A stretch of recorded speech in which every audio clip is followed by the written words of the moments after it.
So Paul, tell us, I want to start with, okay, tell us who you are and what is it exactly that you do?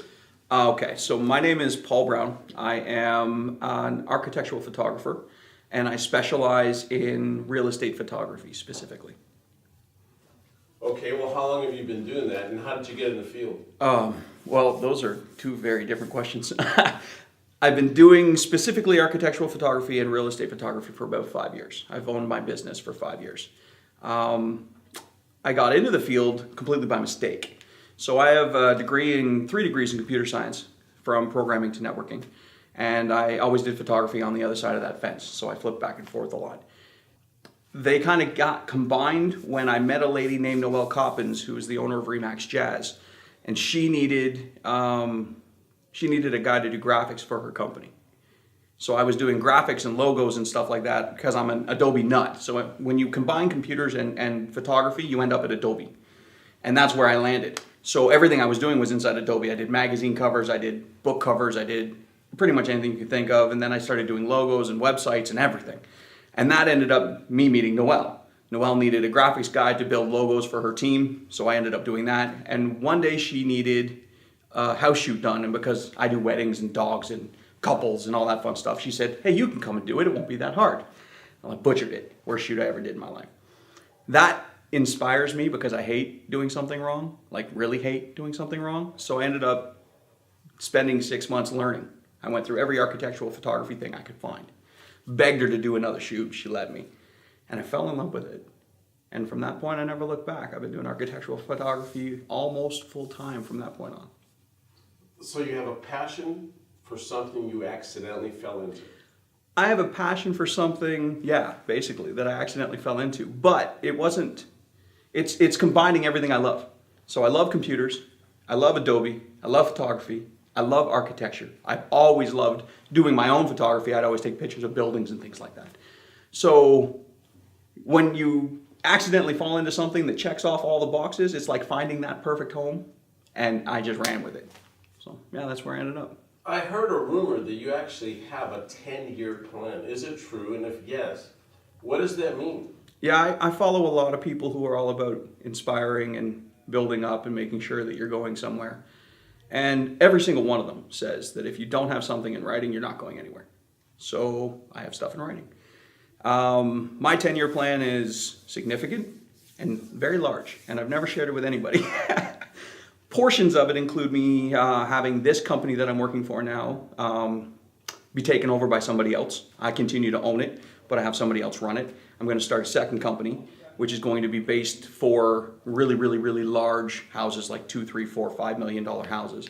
And it'll be a place where I go in and I kick out the owners and I just get to have fun and do these hugely immaculate videos and things for these massive houses that are going to be for sale. I also have a YouTube channel that I'm starting next month, which is about teaching people, real estate agents, photographers, whoever wants to watch and listen and learn how to do architectural photography in this genre better. And all of the things that go along with it, like the new tech, Matterport, video, all of it. And then I want to start teaching. So doing seminars, things like that. Well, that leads into my other question. I was going to ask you, what have been some of your biggest struggles and how have you needed to adapt to change in your world? Biggest struggle, agents. Real estate agents are both my biggest blessing and my biggest struggle. You have to remember that agents are a very unique breed of people, but they're not one unique breed of people, there's like 4.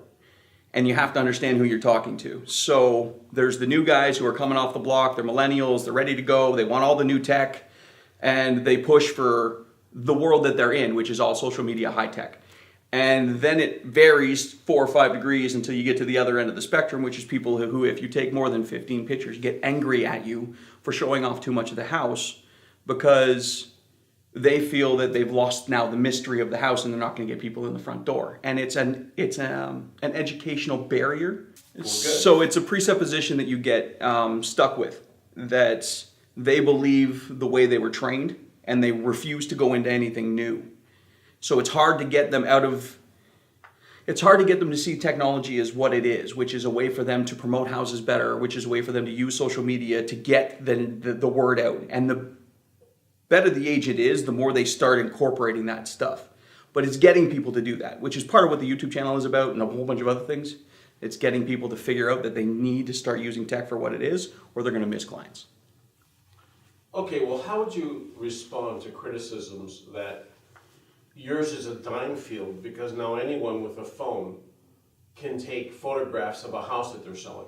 No, I don't disagree. Anyone can take a picture of a house, and that's part of what I'm going to be teaching when I'm on my YouTube channel.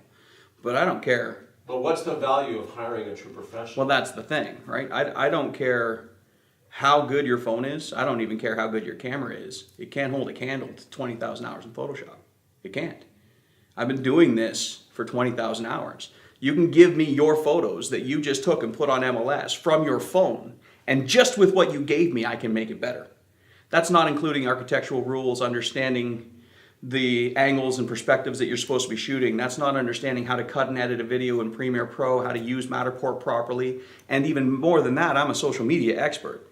So I'm not only when I'm done the work on the house, I'm not done there. I then show you how to put it onto social media, show you how to advance making sure people see your work. It's not about that. And the other problem you have with that is real estate agents are real estate agents. They are not photographers. They need to do what they're good at, and they need to let somebody like me come in and do what I'm good at to save them both time and money. Because they can't do what I do in the time frame that I do it. It's not possible. Well, you mentioned a few times this Matterport. Yep. What is that? How does it work? So Matterport is a new cutting edge tech. It's 3D virtual tours inside homes. You can use the goggles or not. You can use it on a tablet, computer, laptop, whatever you want. And you literally have the ability to, with your mouse or with the touch of a finger on a screen, look around the room. So you can literally be turning as you go. And you can, like, close-ups of the baseboard, see what the cupboards look like, move into the next room, and you get a feel for the house. You actually understand what 3D composition looks like inside the house without ever being there. It's as close to being in a house as you can be without actually physically stepping foot in the house. We've actually had a lot of sales from that, from people overseas, from people in other parts of the country who couldn't get into the house, and they literally walked onto the Matterport, they clicked the link, an hour later they were putting in a bid for the house. That's impressive. It's a lot of fun. So you have a 10-year plan that's confidential, which it should be. Mm-hmm. But where do you see your industry in 10 years from now? I don't think it's where everyone thinks it's going to be. And that's the weird thing. Photography is changing very quickly. And people like Sony and Canon and what's the other one I always forget the name of? Nikon. That kind of a group are trying to bring everyone together. They're kind of abandoning the old rules of photography, and they're bringing in the new mirrorless lenses, and they're giving everybody the options that only the professionals had before. And that's great. But my agents don't want to touch it. They don't care. That's not their job. That's not what they're good at. And they understand a professional person doing a professional job because that's what they see themselves at. And they build a team around them of people who do what they do well. They could do their own mortgages if they wanted to. They could fight for all of the paperwork if they wanted to, but they don't do that. They have assistants who handle the paperwork. They call mortgage specialists from banks, and they sit down and partner with them. I become part of their team. I'm not a guy just running around taking photos. I work with them. I brand them. I help them. I have a very, very unique skill set that they will never have. You were talking about mirrorless technologies. Mm-hmm. You're talking about lens interchangeability, mm-hmm. and these things coming together. And you were saying that the future, because of technology evolving and everything, is not the way people think it's going to be. Mm-hmm. So how is it going to be in your eyes? Well, there's going to come... Okay, so if we're looking in the next 10 years, not a huge amount is going to change. You're going to get those agents who want to do their own photography, and that's fine. But the industry as a whole isn't going to shift. You've got an entire generation of people who are about to retire, and you've got an entire generation of people who are about to step in and fill their shoes. Those people aren't in school to learn camera work. They're in school to learn architectural, or to learn real estate. So it's not going to change like that. They're going to need photographers. But photographers are a dying breed. It's an interesting thing. So when you have people... So you're saying to me that in the advent of phones, that can take professional quality video photography, and it's in everybody's pocket, that photographers are a dying breed. Photographers are a dying breed. People can take pictures. I know lots of people who can take pictures. I know very few photographers. Wow. It's a difference. It's like I was a sales expert for going on 15 years. I worked for IBM. I worked for steel building manufacturers. I did sales for pretty much anything you can imagine. I was very good at what I did. I sold things for a living over the phone. That was my job. Anybody can pick up a phone. Anybody can make a phone call. Anybody can read a script. But that doesn't make them a salesman. They're just a guy reading a script. And you can tell the difference between somebody who cares about what they're doing and somebody who actually takes time, learns, and studies what they're doing versus somebody who can use their phone. Yeah, you'll get some good shots. You'll do good, no doubt. But you're not a photographer. Unless you understand the skills, unless you understand how to retouch, unless you've taken the time to study, you're not a photographer. I value my skills as a photographer.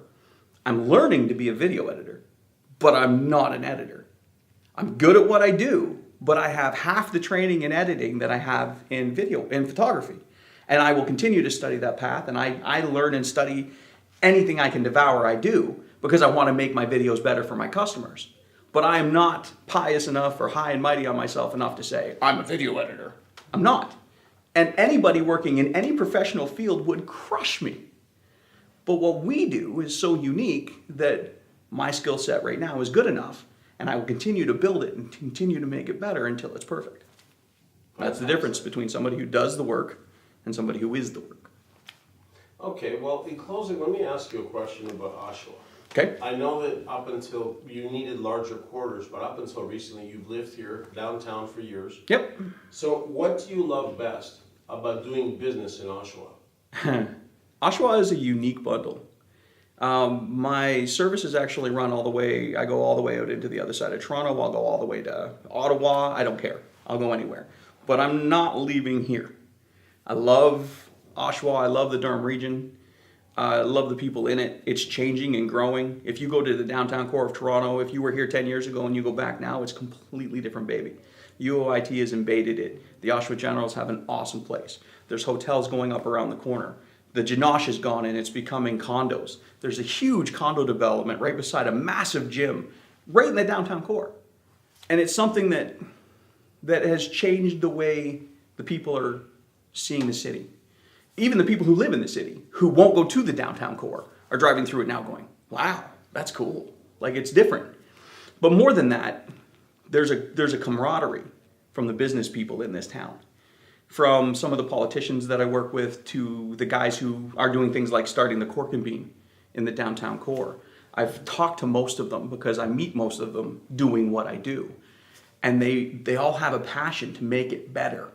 They want a mini Toronto here. They want the university and the culture and the kids going to school and the little coffee shops and the yoga stores that are opening and all of that fun stuff. They're basically making Toronto, and they're making a smaller version of it. From what everyone hated, it's become an awesome place. And I just don't see myself moving. Another HitBiz.tv production.